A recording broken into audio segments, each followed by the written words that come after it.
This is Markus Böckle, and today I present Sepi's featured member, Meital Bendet.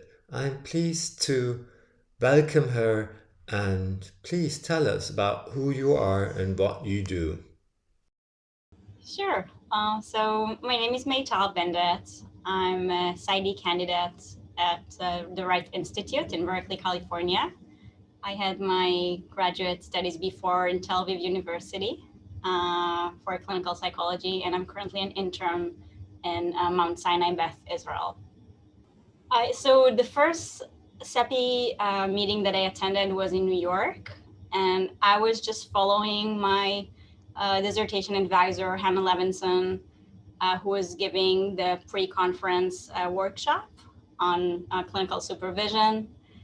And I knew I want to be present for her presentation. And when I saw the plan for the meeting, I was so excited. I was just seeing all those other topics and lectures and discussions that I wanted to attend. So it felt very, very exciting to get a chance to be there.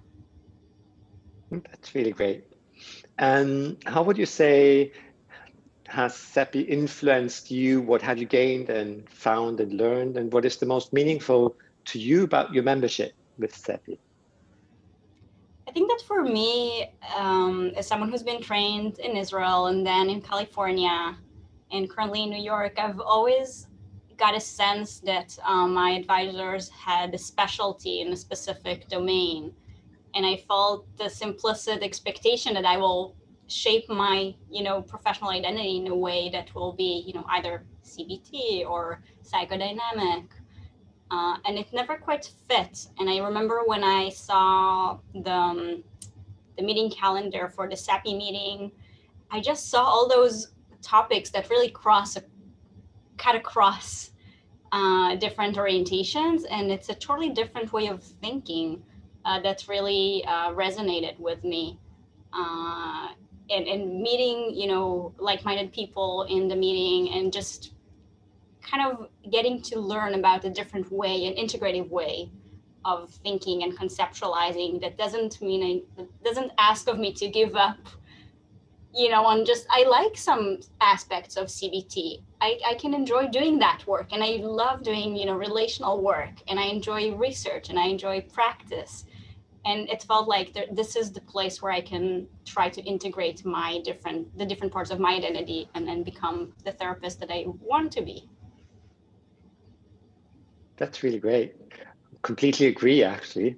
And that's why Sepi is really great. And it's so unique, it's so unique, and it's so crazy in a sense that it took me so long to find this place where there are so many voices coming together. Mm-hmm. And just to follow that up, and how do you think has Sepi influenced your career? I think it's too soon to tell, at this point. I think at this time, it just made me feel validated, where, the way I see myself and the therapist I want to be, it feels like there is a place for people that are thinking, in this way and have this aspiration to look into the integration of different approaches. And I really hope to find myself involved more in Sepi in the future. I know they recently started a Sepi Israel branch, so I'm very excited to hopefully find myself into working with other people in Sepi.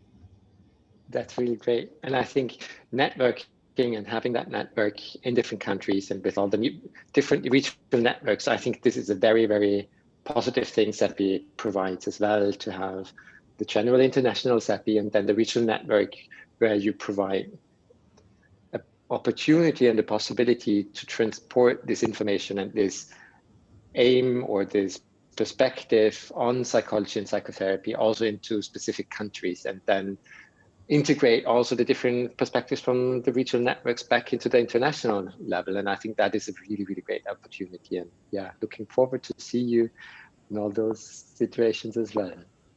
Thank you. And then can you tell us a little bit about your project that you presented in the poster in just a few sentences? All right, so the goal behind the poster was to analyze expert supervisors' interventions in session. I'm really interested in just observing experts' work, and there was this incredible database that Hannah Levinson, my advisor, and Arpana were creating for the APA supervision series. So I just watched them and tried to kind of come up with a system to characterize behaviors. So the idea was to look cross orientations because most studies, I think, focus on how supervisors, supervise for CBT cases or psychodynamic cases. So really try to look across orientations and styles and find those common factors, those things that all supervisors do, and found quite interesting findings about how to think about giving positive and negative feedback to supervisees, which is a challenge I think for all supervisors. Kind of the range between supporting and challenging, and also some other observations that we made in terms of what interventions happen more at the beginning of the session versus the end. So really try to analyze the observable data with this tool that we created, which we call the supervisory intervention scale, SIS, observer measure. Great. So looking at the therapist variables and therapist side of psychotherapy, that is a very good thing. And I think that is probably one way on how we can increase efficiency and efficacy in psychotherapy, because we have tried on so many other levels to increase the efficacy of psychotherapy, but it wasn't possible. But probably when we start taking the most important mechanism, the therapist himself, and try to manipulate or start understanding at least what is happening, and then increasing their abilities, then probably we're going to find an opportunity to develop psychotherapy to the next level. Exactly. And when you identify the mechanism, then you can train psychotherapists to be more effective in supervision and training programs, which is another thing I'm very interested in thinking, how can we help? Because the path to become a psychotherapist is so many years, right? And at the end, you think really, what are the things, that formative experiences in supervision that help me become a better, more effective therapist? And I think by identifying those ingredients, like you're saying, those mechanisms, we can also choose how to direct our attention in training programs and supervision. Completely agree. Really happy that you're studying that intensively, and very much looking forward to the additional results you're going to produce and publish. Can't wait to see you, hopefully in the next Sepi conference in Lausanne, or whenever we have the next opportunity to meet again in person or digitally. I look forward to that meeting. It sounds so interesting. Yes.